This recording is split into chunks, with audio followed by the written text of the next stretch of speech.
My Lords, I'm going to start, I don't wish you to get too encouraged by that. I'm going to start with my conclusions, but I'm not going to sit down when I've made them, because I'm going then to give you the evidence to support them, and hopefully present to you the reasons why I want support for an official inquiry into the mischief I want to unfold to yourselves this afternoon. My Lords, I've been engaged in this pursuit of this issue for nearly 2 years now, and I'm no further through to getting to the truth. I think there are 3 possible conclusions which may come from it. I think there may have been a massive piece of money laundering committed by a major government which ought to know better, and that it has effectively undermined the integrity of a British bank, the Royal Bank of Scotland, in doing so. The second alternative is that a major American department has an agency which has gone rogue on it because it has been wound up and has created a structure out of which they are seeking to get, well, at least 50 billion euros as a payoff. And the third possibility is that this is an extraordinary elaborate fraud which has not been carried out, but which has been prepared in order to provide a threat to one government or more if they don't pay them off. So there are 3 possibilities, and this all needs a very urgent review. My Lords, it starts in April and May of 2009 with the alleged transfer to the United Kingdom, to the HSBC, of a sum of $50 trillion. And 7 days later, ping, in comes another $50 trillion to the HSBC, and then 3 weeks later, another $50 trillion. Total of $5 trillion in each case, sorry. Total of $15 trillion is alleged to have been passed into the hands of HSBC for onward transit to the Royal Bank of Scotland, and we need to look to where this came from and what the history of this money is, and I have been trying to sort out the sequence by which this money has been created and where it's come from for a long time. It starts off apparently as the property of a man called Johannes Rayardi, who has some claims to be considered the richest man in the world. Well, he would be if all the money that was owed to him was paid, but I have seen accounts of his showing he owns $36 trillion in a bank, and it is a ridiculous sum of money. On the other hand, the $36 trillion would be consistent with the dynasty from which he comes and the fact that they had been effectively the emperors of Indochina in times gone by.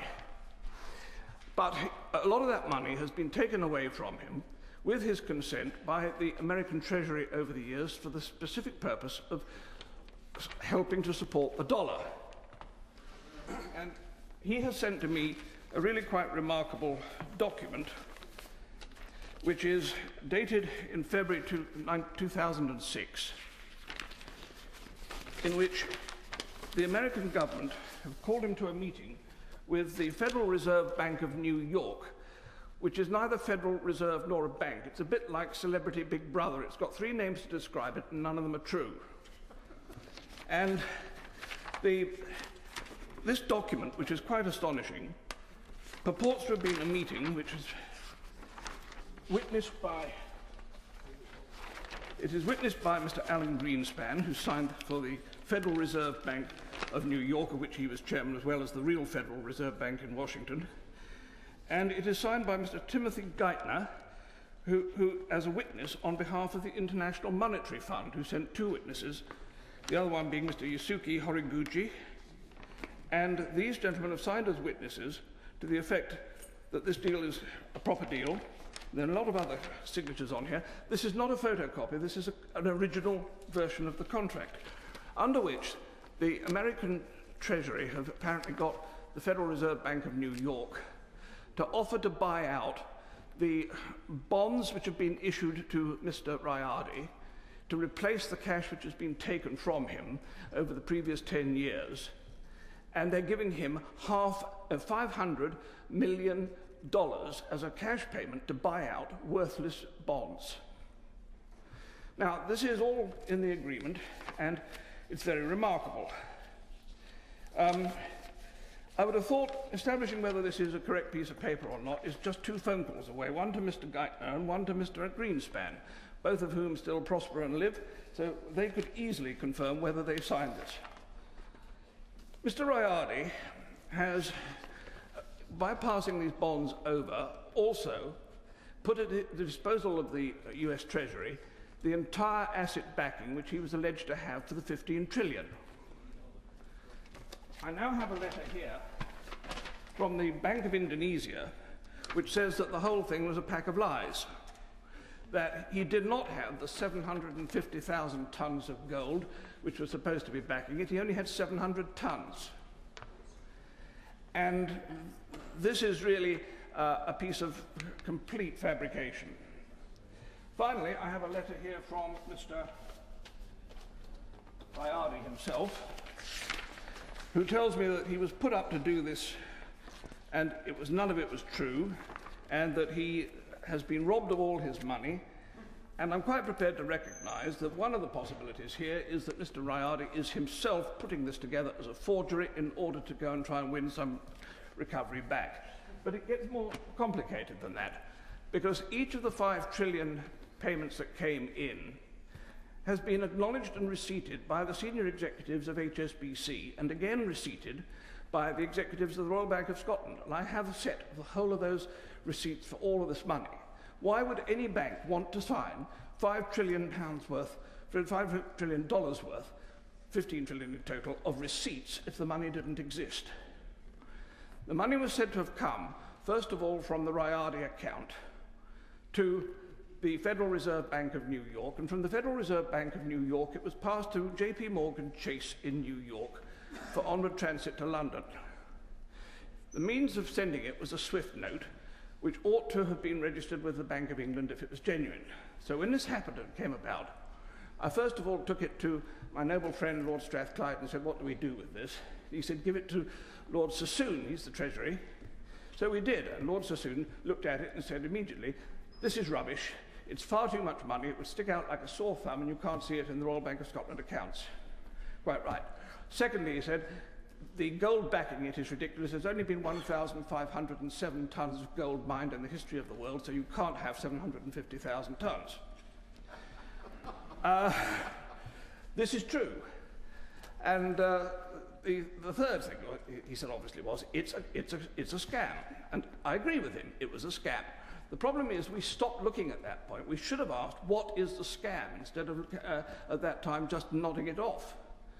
And we have never really resolved this, because today I have this quite frightening piece of paper, which is my justification for bringing it into this meeting today, which is available on the internet, and I'm astonished that it hasn't already been unearthed by the Treasury, and every alarm bell in the land should be ringing if it has, because this is the General Audit Office of the Federal Reserve, the real Federal Reserve in Washington, and its audit review in end of July 2010 on the Federal Reserve Bank of New York. It has on it some 20 banks listed, to which $16.115 trillion are outstanding in loans. My lords, that is the sore thumb that was being looked for by Lord Sassoon. But more particularly, there are 2 other very interesting things with this. The first is that Barclays Bank have got 868 billion of loan.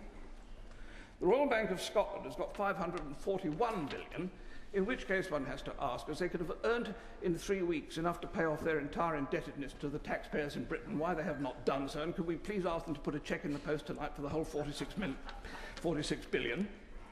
And the third thing that's wrong with it is that every bank on this list, without exception, is an MTN registered bank, which means that they are registered to use medium-term notes to move funds between themselves with an agreed profit share formula, in which case these banks are investing this money, and most extraordinary, not a penny of interest does the Federal Bank of New York want paid on this vast amount of 16 trillion. Anyone amongst yourselves who knows what the IMF rules are will immediately smell a rat, because the IMF has very strict rules for validating dodgy money. There are 2 ways of doing it.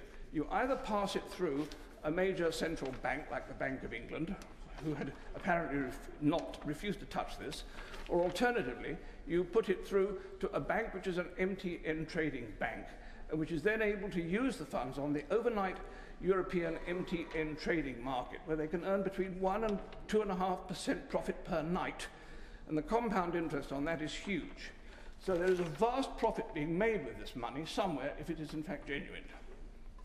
So, my Lords, I believe that this is such an important issue now that I've put everything I've got on the subject into a 104 megabyte memory thumb, and I want the government to put this to some suitable investigative bureau and take everything I've got on the subject and find out what the truth is of what is going on here, because there is something very seriously wrong.